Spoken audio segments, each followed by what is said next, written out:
할렐루야! 안녕하세요. 온전한 교회 대전침례교회 담임 목사 명희성입니다. 오늘 4월 28일 함께 나누실 말씀은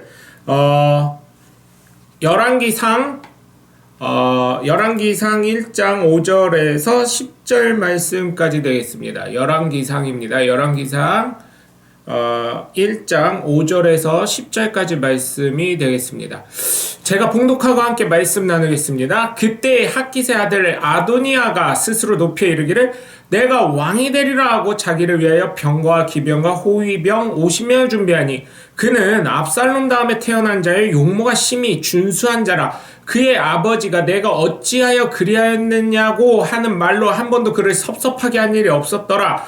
야도니아가 수리의 아들 요압과 제사장 아비아달과 모이하니 그들이 따르고 도우나 제사장 사독과 여호야다의 아들 브나야와 선지자 나단과 시므이와 레이와 다윗의 용사들은 아도니아와 같이 하지 아니하였더라.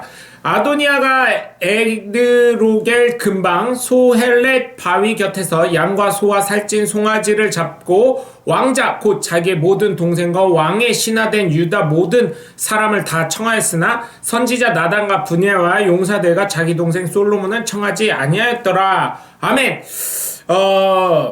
아도니아도 참 인생이 참 곡절이 많은 사람 같습니다. 사실 어머니는 핫깃이고요. 나의 주님은 여호와시다 라는 의미를 갖고 있는 왕자이지요. 첫 번째로 오늘 본문에 있는 것처럼 스스로 왕이 되려고 했습니다. 그리고 주변에 따르던 사람들도 있었고요. 따르던 사람들이 왜 따르냐 봤더니 압살롬 다음에 태어났으니까. 그리고 용모가 심히 준수했다 그랬어요. 사람들이 잘생기면 우선 따르게 됩니다. 보기 좋은 떡이 먹기도 좋다고요.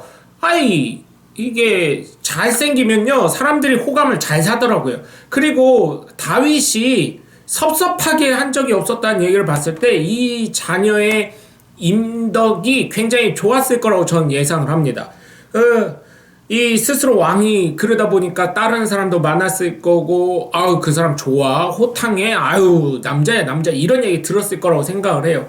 그러다 보니까 다윗이 섭섭하게 아니했기 때문에 스스로 왕이 되려고 해도 또 주변 사람들 부추기는 것도 있었을 거고요. 그러다 보니까 스스로 왕이 되려고 했습니다. 그런데 어때요? 나단 선지자가 아주 중요하죠. 나단 선지자가 밧세바에게 솔로몬 대신에 핫깃의 아들인 아도니아가 왕이 되려고 합니다. 뭐 이런 얘기를 전했어요. 그러자 밧세바가 이제 다윗에게 가가지고 당신이 솔로몬이 당신을 뒤어서 왕이 되게 한다고 하지 않았습니까? 그러자 이제 그 다윗 왕이 밧세바에게 그런 얘기를 해줍니다. 그러자 이제 이제 그 밧세바가 그거를 얘기해서 어떻게 합니까? 그 아도니아를 잡기 위해서 왕위를 오르도록 솔로몬에게 모든 것을 이렇게 하게 하죠. 왕위 즉위식 비슷한 거를 합니다. 그렇게 하고 나서 어떻게 합니까? 그 소식을 아도니아가 듣고 제단뿔을 잡아요. 왜냐면 제단뿔은 도피처 같은 거예요. 제단뿔을 잡으면 죽일 수가 없거든요. 그러다 보니까 어떻게 해요?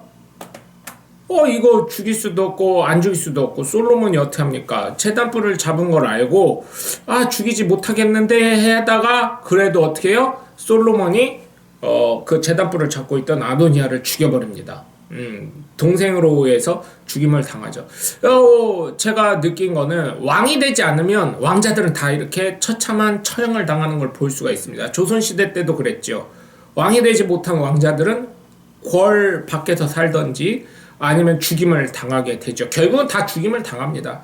마치 북한의 김정은이 자기 형을 죽이고 자기 형을 궐 밖에 어디 자신의 그 별장에다 가둔 그런 모습처럼요.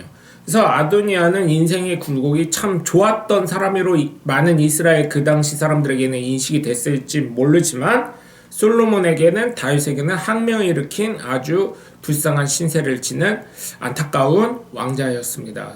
얼굴도 굉장히 잘생겼고요. 그러다 보니까 사람들의 호감도 사기 쉬웠을 거고요.